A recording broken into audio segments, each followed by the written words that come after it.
So today is Wednesday, and I am going to spend my quasi lunch hour catching up on some of this meal prep. I'm going to make the white bean hummus and the chocolate chip cookies, as well as this beef stroganoff. Kind of flip-flopped on our menus this week and had a yo-yo night last night. So that's the game plan. Come with me and I'll show you what I'm up to.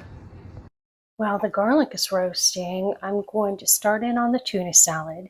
And in case you missed a short I put up a while back, I'm going to show you a neat kitchen trick for chopping up your eggs in the blink of an eye using your pastry cutter.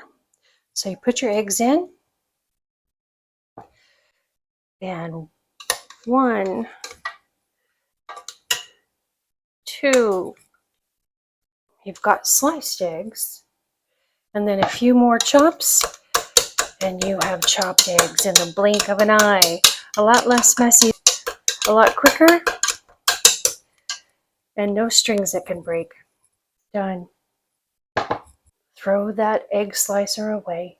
So everybody's seen tuna salad made before. I put a couple tablespoons of chopped red onion in there. I'm doing 1 can of tuna. If you saw my Bits and Bites bin video, I salvaged some really limp celery that I hadn't bought too long ago. And I had this sitting in a glass of water in the fridge for the past 2-3 days. This stuff is so crisp, you could use this on an appetizer tray. Amazing how quick that crisped up. So I'm going to throw all that in there. It's going to be a little veggie heavy, but I'm all about that. We know how good celery is for us, right? And then a little seasoned salt and Hellmann's mayonnaise, a little pepper, and that'll be my tuna salad. My girls do not like seafood, so I'm making this tuna salad just for me. And this will be probably the equivalent of about 2 cups total, so maybe 3 servings worth. White bean truffle garlic dip. I've got my roasted garlic. You guys, that smells so good. And I know you're going to laugh, but this is the first time I've ever roasted garlic. Definitely going to look up some more recipes doing that. And I'm kind of using this tin foil because I don't want to wait for it to completely cool off. I just want to get this job done. Oh, look at those coming out of there. That's so fun. Oh, the garlic goodness. All right, so this recipe is just very basic. It's the garlic, the cannellini beans, water, a little truffle oil, salt and pepper. That is it. So this is a good pantry staple recipe in my opinion. I don't know about the truffle oil, but I'm sure you could make this without the truffle oil. Now it says to put the garlic in there, then the cannellini beans that you rinse and drain, the truffle oil. Now I am making half a recipe because we're a small family. If you're new to my channel, there are only 3 girls here, and I've never made this before. I assume we're going to like it, but I'm not trying to make a big old bowl of it, so I'm just going to go with that because that's pretty pungent. I don't think I need a full tablespoon there. You guys do you. From my odds and ends video. Salt and pepper, at least a half a teaspoon. And I like a lot of pepper, so, half a teaspoon or so there too. Again, it doesn't tell you how much, just pepper and salt. A few tablespoons of water and puree. All of this together, but from doing hummus with garbanzo beans, I know to get a smooth texture, it's better to do some mixing before you get too much liquid in there. I don't know why that is, but it is. So I'm going to give this a whip. Then I'll add my water.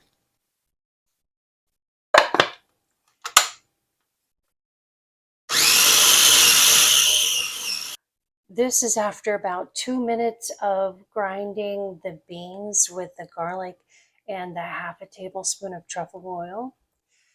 And I can tell I probably want it a little smoother, but the recipe says to add up to half a cup of water. And oh my goodness, you guys, this is only about a cup of beans. So, of course, I'm going to link this recipe down below, but I will caution you, go with the water 1 tablespoon at a time.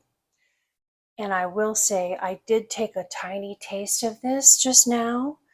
And I know from making hummus, which calls for garlic and lemon, I think a little squeeze of lemon, maybe a teaspoon or so. You can always add more, so just add slowly. I think will brighten this up just a little bit. It has a very, well, a very truffly taste, of course, a very garlicky taste, but it just could use a little brightening up, I think is the best way I know how to say it.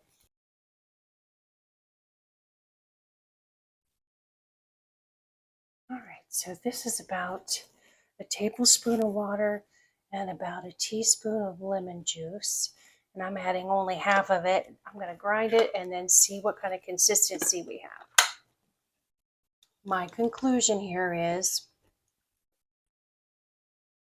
I added the equivalent of half a tablespoon of water, probably half a teaspoon of lemon juice, maybe a whole teaspoon, hard to say because I squeezed it into the water, and lemon combined of about 1 tablespoon. And that to me is the perfect consistency. But it's a really interesting flavor combo, different than hummus for sure, thanks to the truffle oil and all that roasted garlic. Although the hummus I typically make does have a lot of garlic, but something about roasting it just gives it a deeper umami flavor, I guess you could say. The banana bread's cooking, has about 35 minutes to go. And I'll see you later this evening when I whip up that Teff beef stroganoff dish finally. A quick peek at my doings this afternoon. There's the banana bread. Smells like it turned out great.